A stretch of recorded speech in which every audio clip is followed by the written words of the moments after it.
نائب وزیر اعظم وزیر خارجہ اسحاق ڈار نے پاکستان، سعودی عرب اور ترکیہ کے درمیان طے پانے والے مکہ مشترکہ دفاعی معاہدے کی اہم شقوں کی وضاحت کرتے ہوئے کہا ہے کہ معاہدہ پاکستان کی خارجہ پالیسی کی بنیادی اصولوں سے مکمل طور پر ہم آہنگ ہے۔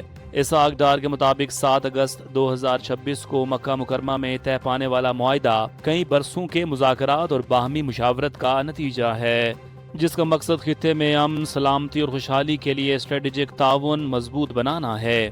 معاہدے کے تحت تینوں ممالک میں سے کسی ایک پر بیرونی مسلح حملہ تینوں ممالک پر حملہ تصور کیا جائے گا، جو اقوام متحدہ کے چارٹر کے آرٹیکل 51 کے تحت اجتماعی دفاع کے حق سے ہم آہنگ ہے۔ اسحاق ڈار نے واضح کیا کہ مکہ معاہدہ مکمل طور پر دفاعی نوعیت کا ہے اور کسی ملک کے خلاف نہیں، جبکہ خطے کے دیگر ممالک بھی بنیادی اصولوں کی پاسداری کی صورت میں اس میں شامل ہو سکتے ہیں۔ آپریشن رد الفتنہ 3 کے تحت بلوچستان میں سیکیورٹی فورسز کی خوارج کے خلاف متعدد انٹیلیجنس بیسڈ کارروائیوں میں 15 دہشت گرد ہلاک کر دیے گئے۔ سیکیورٹی ذرائع کے مطابق مستونگ، بولان، واشک، اوران، سبی، خزدار، ہرنائی اور نوشکی میں کارروائیاں کی گئیں، جن کے دوران بڑی مقدار میں اسلحہ اور گولہ بارود بھی برآمد ہوا۔ مؤثر کارروائیوں سے خوارج کے نیٹ ورک کو شدید نقصان پہنچا، جبکہ ان کی نقل و حرکت محدود ہو گئی۔ وفاقی وزیر داخلہ محسن نقوی نے کامیاب آپریشن پر سیکیورٹی فورسز کو خراج تحسین پیش کرتے ہوئے کہا کہ قوم کی حمایت سے بلوچستان میں دہشت گردوں کا مکمل خاتمہ کیا جائے گا۔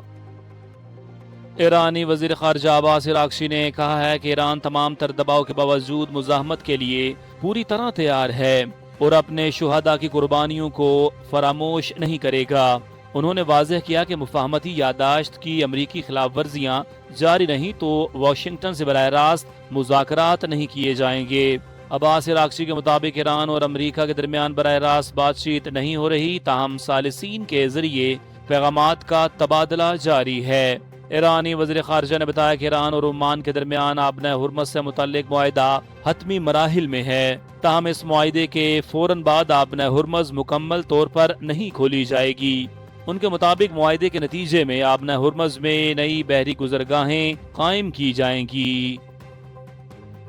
یمنی حکومتی فورسز نے جنوب مغرب صوبے عدالی میں حوثیوں کے ٹھکانوں پر ڈرون حملوں کا دعویٰ کیا ہے، جس کے نتیجے میں بھاری جانی نقصان اور فوجی ساز و سامان کی تباہی کی اطلاعات ہیں۔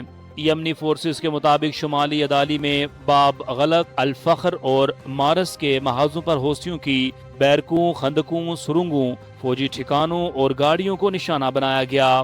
حکام کا کہنا ہے کہ حملے حوثی جنگجوؤں کی نقل و حرکت اور اگلے مورچوں پر کمک پہنچانے کے جواب میں کی گئیں۔ یمنی فورسز کے مطابق کارروائیوں کا مقصد عدالی میں حوثیوں کی پوزیشنوں کو مزید مضبوط ہونے سے روکنا تھا۔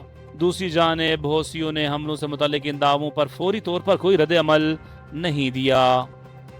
ترکیہ، پاکستان اور سعودی عرب کے نئے دفاعی معاہدے کو نیٹو کے آرٹیکل 5 میں موجود باہمی دفاعی اصول سے مماثل قرار دیا گیا ہے۔ ترک وزیر خارجہ حاکان فیدان کے مطابق تینوں ممالک کے درمیان دفاعی تعاون کو باقاعدہ ادارہ جاتی شکل دینے کے لیے وزرائے دفاع پر مشتمل کمیٹی قائم کی جائے گی۔ انہوں نے بتایا کہ نئے دفاعی اتحاد کا جنرل سیکریٹریٹ بھی قائم ہوگا، جس کا صدر دفتر سعودی عرب میں ہوگا۔ ترک وزیر خارجہ کے مطابق اس نظام کا مقصد ممکنہ سیکیورٹی بحران کی صورت میں تینوں ممالک کے درمیان مشترکہ رد عمل کو مؤثر بنانا ہے۔ حاکان فیدان نے کہا کہ مصر بھی مستقبل میں اس دفاعی معاہدے میں شامل ہو سکتا ہے، تاہم اس کے لیے بعض تکنیکی معاملات حل کرنا ہوں گے۔ ماہرین کے مطابق مصر کی شمولیت سے اس دفاعی شراکت داری کا دائرہ بحیرہ احمر، مشرقی بحیرہ روم اور خلیجی خطے تک مزید وسیع ہو سکتا ہے۔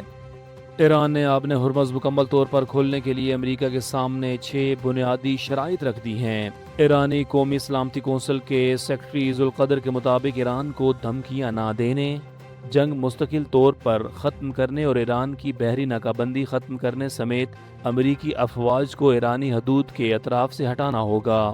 ایران نے جنگ سے ہونے والے نقصانات کا مکمل ہرجانہ ادا کرنے اور غیر منصفانہ پابندیاں ختم کرنے کا بھی مطالبہ کیا ہے۔ بیان کے مطابق ایرانی عوام کے منجمد اثاثے غیر مشروط طور پر جاری کیے جائیں۔ بصورت دیگر آبنۂ ہرمز دوبارہ نہیں کھولی جائے گی۔ ایرانی وزیر خارجہ عباس عراقچی نے بھی کہا ہے کہ عمان کے ساتھ عارضی بحری راستے پر معاہدہ قریب ہے، تاہم اسے آبنہ ہرمز کا مکمل کھلنا قرار نہیں دیا جا سکتا۔ حکومت سے مذاکرات میں پیش رفت نہ ہونے کے بعد آل پاکستان گڈز ٹرانسپورٹ اتحاد کی ملک گیر پہیہ جام ہڑتال آج سے شروع ہو گئی ہے، جس کے باعث مال بردار گاڑیوں کی روانگی روک دی گئی۔ ٹرانسپورٹرز کا کہنا ہے کہ وفاقی وزیر مواصلات عبدالعلیم خان سے مذاکرات بے نتیجہ رہے اور مطالبات کی منظوری تک ہڑتال جاری رہے گی۔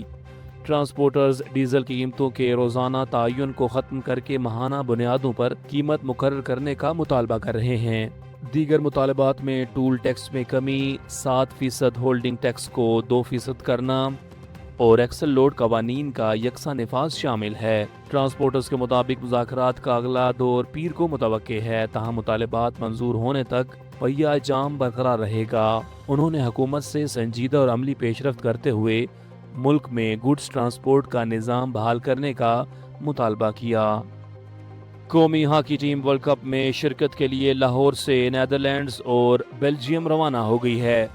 ہاکی ورلڈ کپ 15 سے 30 اگست تک دونوں ممالک میں کھیلا جائے گا، جہاں پاکستانی ٹیم ایکشن میں نظر آئے گی۔ پاکستان ہاکی فیڈریشن نے ورلڈ کپ سے قبل کھلاڑیوں کو 2 کروڑ روپے کا فوراً ڈیلی الاؤنس بھی جاری کر دیا ہے۔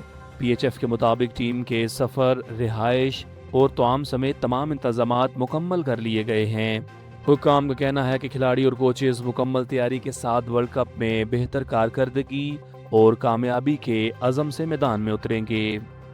ملک بھر میں مونسون کے آغاز کے بعد شدید بارشوں کا سلسلہ جاری ہے، جبکہ مختلف علاقوں میں سیلابی صورتحال بھی پیدا ہو چکی ہے۔ ایسی صورتحال میں اپنی اور اپنے اہل خانہ کی حفاظت کے لیے کن احتیاطی تدابیر پر عمل کرنا ضروری ہے، آئیے اس ڈاکومنٹری میں جانتے ہیں۔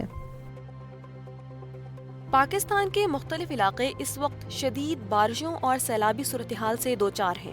محکمہ موسمیات خبردار کر رہا ہے کہ یہ غیر معمولی بارشیں ماہ کے آخر تک جاری رہ سکتی ہیں۔ سیلاب ایک ایسی قدرتی آفت ہے جو لمحوں میں سب کچھ بہا کر لے جاتی ہے۔ زمین کا پانی سے بھر جانا، ندی نالوں کا اچانک ابل پڑنا اور نشیبی علاقوں میں طوفانی ریلوں کا آنا، سب مل کر صورتحال کو جان لیوا بنا دیتے ہیں۔ ایسے فلیش فلڈز اکثر رات کے وقت زیادہ مہلک ثابت ہوتے ہیں، کیونکہ اندھیرے میں پانی کی گہرائی اور رفتار کا اندازہ لگانا تقریباً ناممکن ہوتا ہے۔ یاد رکھیں، ماہرین کے مطابق آدھی سے زیادہ ہلاکتیں ان گاڑیوں میں ہوتی ہیں جو پانی میں پھنس جاتی ہیں۔ اس لیے یہ بات اپنے ذہن میں بٹھا لیں، کبھی بھی پانی سے بھرے رستے پر گاڑی نہ چلائیں۔ اگر سامنے پانی نظر آئے تو فوراً رک جائیں اور دوسرا راستہ اختیار کریں۔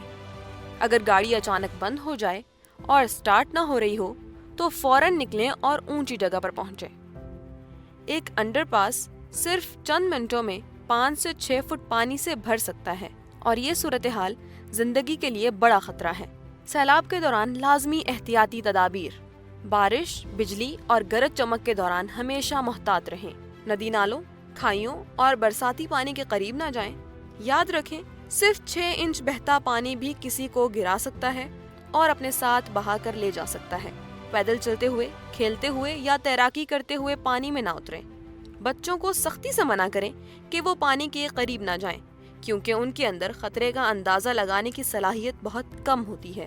اپنے گھر اور زندگی کے تحفظ کے لیے یہ اقدامات کریں: کم از کم 3 دن کا پینے کا صاف پانی، کھانے پینے کا سامان، torch, mobile power bank, first aid kit, نقدی اور 7 دن کی ضروری ادویات اپنے پاس رکھیں۔